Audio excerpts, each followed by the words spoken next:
Olá amigos investidores, estamos de volta para mais um vídeo. No vídeo de hoje a gente volta a falar desse fiagro que é um dos queridinhos aqui do canal, o RZAG ou RZAG11 da Risa Asset. Vamos falar do relatório do mês de novembro, que trata dos dividendos que foram pagos agora no mês de dezembro. Mas antes a gente vai passar alguns números, algumas informações importantes para vocês sobre o fundo. Nos últimos 12 meses o fundo distribuiu um dividend yield de 17,1%, o que seria um dividend yield estúpido se não fosse o detalhe que o P sobre VP dele se encontra atualmente 0,79, ou seja, o fundo se encontra com 21% de desconto. Para quem acompanha o canal sabe que esse desconto tão grande assim causa uma distorção no valor desse yield do ano, que eu sempre faço aquela bela e boa correção. Fazendo a correção, esse yield de 17,1 cai para apenas 13,5, e a partir desse vídeo, por causa dessa desvalorização principalmente dos fundos high grades, que são a minha base inicial dos yields anuais, eu vou pedir que um fundo high yield, assim como esse, que esse aqui é fundo high yield, nos traga um retorno de no mínimo 15% ao ano para compensar investir nesse fundo mais arriscado. Ou seja, esse 13,5% ao ano seria interessante, seria ok se esse fundo fosse middle risk, mas como ele é um fundo high yield, para mim tá pouco, mas é para mim. Para você não é obrigado a ser considerado pouco. E isso, claro, se você estivesse comprando ele no valor patrimonial. Se a gente considerar esse valor de mercado atual, realmente ainda é um yield muito bom. O fundo distribuiu novamente nesse mês de dezembro, referente a novembro, 11 centavos, o que foi uma pequena traição, digamos assim, que ele fez com a gente, e eu vou explicar isso mais daqui a pouquinho. Mas eu falei no vídeo anterior que ele estava prometendo pagar 12 centavos, e ele acabou pagando 11 centavos, pagou 1 centavo a menos. Só que esses 11 centavos, mesmo sendo abaixo do que ele prometeu, nos trouxe um yield do mês, porque a cota está muito amassada, se não fosse por isso não tinha sido um yield tão alto assim, nos trouxe um yield de 1,39% do mês, ou seja, um yield de quase 1,40%, o que é um yield estúpido, mesmo sendo um fundo high yield. Fundo high yield trazendo 1,10, 1,15 já é bom, agora 1,40 é estúpido. E eu estava fazendo as contas, para ele trazer aquele yield que eu considero ideal, nos dar aquele retorno de 15%, ele teria que estar pagando nos últimos 12 meses cerca de 12 centavos. Mas como ele passou muitos meses desse ano, cerca de uns 6 meses pagando apenas 10 centavos e meio, e nos últimos meses 11 centavos, e no começo do ano, e no finzinho do ano passado 11 centavos, então na média ele está trazendo um dividendo mensal na faixa de 10,75, ou seja, abaixo desses 12 centavos que eu pediria, claro, para ele trazer esse 15% de yield ao ano, que eu gostaria que ele estivesse trazendo para a gente, para compensar investir nesse fundo que tem uma pegada mais high yield. Entrando aqui no relatório, se ligue bem nesse número, nessa quantidade de cotas que o fundo possui, 68 milhões e 40 mil. Daqui a pouquinho eu vou explicar melhor por quê. Nos destaques do mês, o fundo traz que ele tem um spread médio da carteira atualmente de CDI mais 5%, por isso, como eu estou falando para vocês, eu considerei um fundo high yield, que o spread médio acima de CDI mais 4,5% eu considero high yield. Tem gente que considera CDI mais 4, acima disso ele já considera high yield, então CDI mais 5 não tem o que pensar, é high yield mesmo. Ele pagou 11 centavos, a gente já acabou de falar sobre isso. O fundo possui 36 ativos, mas quando a gente olha a carteira dele parece ter menos, mas eu já expliquei isso no vídeo passado também. Daqui a pouquinho eu vou colocar um card aqui no topo, mas não agora, falando sobre essa questão. O valor patrimonial da cota é 9,58,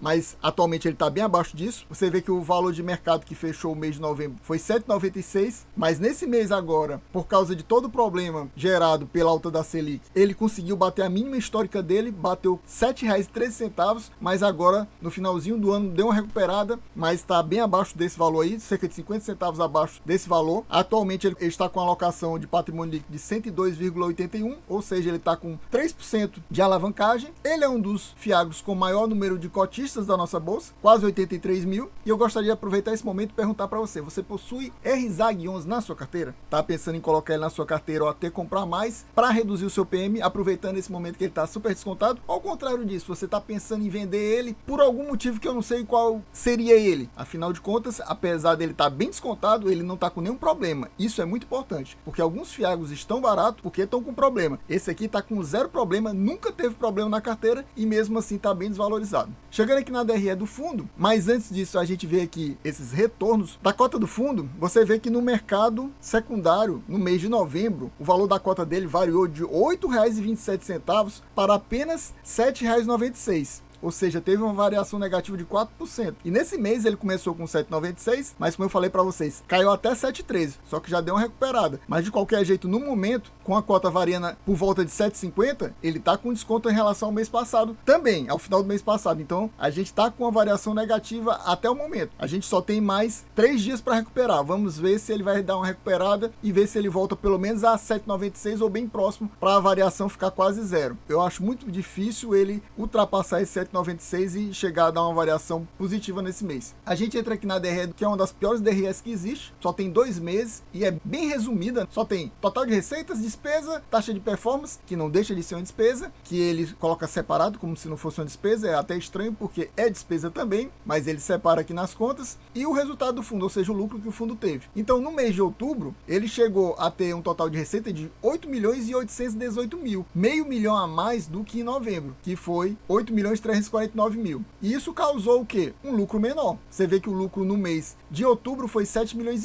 e em novembro apenas 7.163.000. O resultado por cota no mês passado foi 11 centavos. Ele pagou quanto? 11 centavos. E nesse mês, eu falo nesse mês, mas é novembro, mas ele pagou em dezembro, ele colocou 12 centavos. Mas aqui claramente estava errado, porque como é que com um valor de lucro menor ele deu um resultado por cota maior? Estava errado. Eu vi isso aqui claramente. Para ele ter dado 12 centavos, ele tinha que ter dado algo em torno de 8 milhões ou mais de lucro do fundo. E ele deu 7 milhões e 113. Ou seja, eu fiz as contas aqui, por isso que eu falei daquele número lá de cotas, porque para a gente ver quanto é que seria o lucro por cota, o resultado por cota, teria que fazer essa divisão desse número aqui, do resultado, dividido pelo aquele número de cotas, que se eu não me engano é 68 milhões e 40 mil. Então, fazendo essa conta, deu 10 centavos e meio. Esse foi o valor real. E o fundo pagou quanto? 11 centavos. Mas ele tinha prometido para a gente que ia pagar 12 e acabou não pagando. A gente vai ver isso daqui a pouquinho nessa nova tabela que, digamos que ele tá trazendo desde o mês passado. Só que a gente vê que no acumulado do ano de 2024, ele teve um lucro por cota de R$ 1,22 e ele pagou quanto? R$ 1,18. Ou seja, ele ainda tem como reserva acumulada por cota cerca de 4 centavos. Ou seja, ele pode, se ele quisesse, ele poderia já ter pago esse mês os 12 centavos que ele estava prometendo. Mas aí, como deu 10 centavos e meio, ele preferiu não pagar, só complementar e pagar os 11 centavos. Afinal, foi 10 centavos e meio. Ele ainda teve que complementar para pagar os 11 centavos. Apesar daqui tá dizendo que foi 12. No mês passado, ó, ele colocou 12 centavos. Vamos ver aqui no relatório do mês passado. Olha aqui, ó, 12 centavos. Se refere a novembro, que é pago em dezembro. Ele colocou 12 centavos. Só que eu olhei aqui nos detalhes que isso aqui é expectativa, meus amigos. Ou seja, não ele prometendo que vai pagar, é uma expectativa. Ou seja, ele tinha a expectativa de pagar 12 e pagou 11. Então aqui, o máximo esperado é 12. O mínimo esperado é 11. A expectativa é que ele pague 12 nos próximos 3 meses. Mas ele também falou que ia pagar 12 no mês passado, era a expectativa dele. E ele acabou pagando o quê? 11. Vamos ver se nesse mês cumpre a expectativa. E como eu mostrei para vocês, ele tem 4 centavos de reserva. Ou seja, se ele quiser, ele pode pagar. Mas eu não sei se ele vai pagar. Aqui a gente chega no posicionamento atual do fundo e ele fala novamente que está com 102,81% do patrimônio alocado. Ou seja, ele está com uma pequena alavancagem de quase 3%. E ele fala que no mês de novembro, a única movimentação que teve na carteira dele foi o recebimento de uma parcela de um vencimento do principal do Grupo Orita, no valor de 11 milhões. Basicamente, foi a única movimentação na carteira que ele teve. Foi esse recebimento do principal desse Grupo Orita. Ou seja, ele nem teve compra e ele nem também fez venda. E sobre as perspectivas do fundo, ele fala que mantém a estratégia da compromissada reversa, ou seja, a alavancagem, aquela alavancagem que a gente acabou de ver de quase 3%. E desta forma, mantendo alta a alocação do fundo e potencializando o retorno para o investidor. É isso que ele quer fazer com a alavancagem, melhorar o retorno para o investidor, apesar de ser uma alavancagem relativamente pequena. E aí ele fala novamente, como ele vem falando nos últimos meses, que não tivemos nenhum evento de atraso ou inadimplência, ou seja, o fundo está 100% ok e apesar disso, a cota está tão amassada como está, é muito mais por causa da questão de mercado. E eu vou mostrar agora qual é essa grande questão do mercado que faz essa cota estar tão amassada. Não somente aqui com o RZAG 11, como todos os FIAGROS, basicamente, os FIINFRAs e também os fundos imobiliários. E tá aqui o problema.